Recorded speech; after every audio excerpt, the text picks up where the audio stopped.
Edward's Menagerie of Birds includes Barney the Owl, Elizabeth the Dodo, Gareth the Puffin, Rohit the Peacock, and all these gorgeous characters. Look at them, they're knitted toys. And yes, you can make this happy collection of 40 fine feathered friends. For each, there's a great backstory about Jack the Macaw and all the others. All of the yarns required to make the legs, the wings, the beaks, the tails, the feathers. And you too can shake your tail feather with your new little friends. That's Enid, the long-eared owl. Rohit the Peacock. And they are just so characterful. Kiddies will love them. You'll love making them. You can use scraps and all your bits and bobs. And just look at these fabulous characters.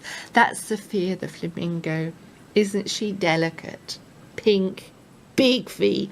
She can probably stand up on her own. That was Duke the Mallard. Yes, as you can see, I really, really love this book.